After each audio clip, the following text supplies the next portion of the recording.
Hi guys, I have recently openly expressed my support for Trump. Um, and since then I've received a lot of messages and questions. And I wanted to take a moment to just explain why.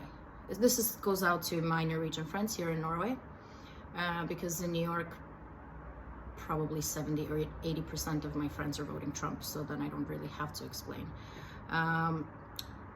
The country under Biden has undergone tremendous change for the worse. I would say most Americans' biggest concern or issues of concern would be crime, immigration, and the economy, for obvious reasons. And all those three have failed under Biden. What I find really, really frustrating is that the media is no longer unbiased opinion, rather it's no longer a fact-based source of information. It is biased completely. Many of you probably are aware, maybe not, Google is actively suppressing anything positive about Trump or his record.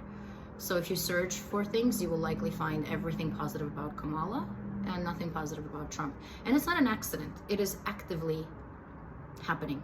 And I just want to make people aware of that.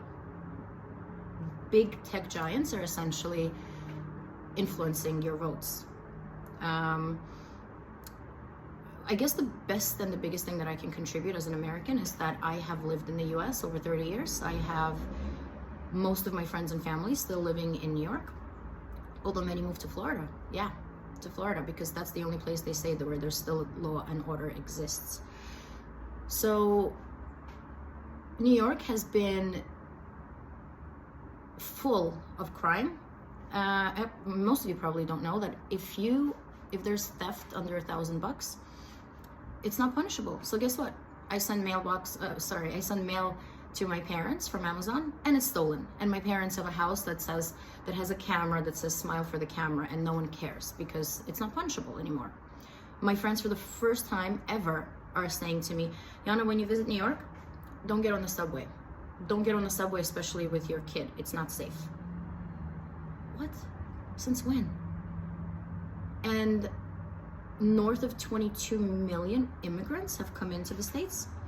Those with possession of narcotics and all kinds of weapons. Hospitals are filled. If you actually have an emergency situation and you need to go to the hospital, you're on a huge wait list because all of the illegal immigrants are taking up the spaces, because by law the state requires to accept anyone coming to the hospital. So those who have a cut on their finger, they will go to the hospital because they're illegal. They don't have any other opportunity. So what do? They fill up the hospitals. Now look, I'm an immigrant myself. I immigrated to the US from Georgia, the country. And my parents have gone through all the right steps to get there.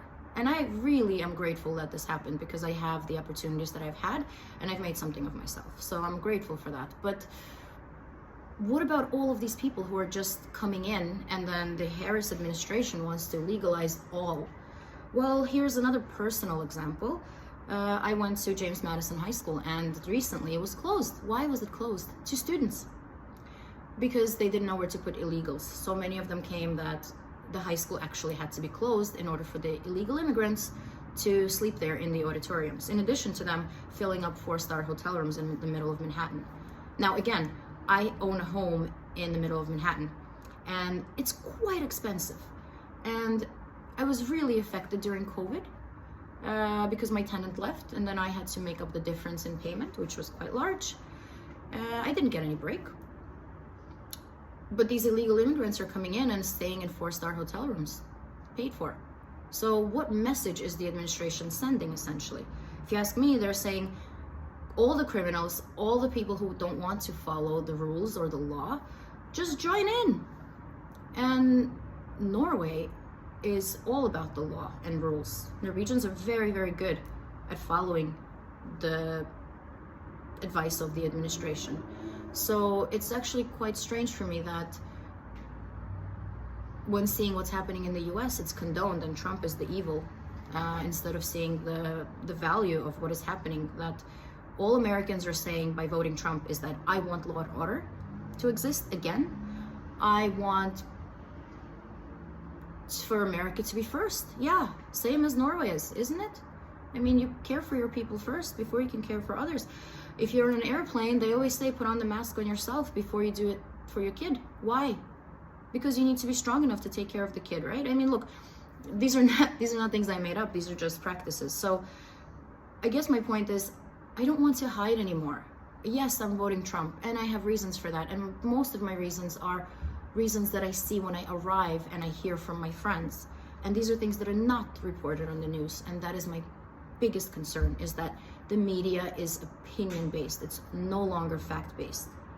You know, fact-checking, the head of fact-checking is a known liberal Democrat who is openly bashing Trump. Now, why would someone who is obviously biased be chosen as to head a fact-check which should be completely neutral? Doesn't seem fair. Why is Kamala Harris chosen as our presidential nominee for the Democrats? We didn't get to vote. It was just chosen for us. Biden was claimed to be completely healthy until they saw in the debate that he was just failing miserably, and then suddenly Kamala came in as the hero. Where was her leadership the last 4 years? What has she accomplished? What is her record?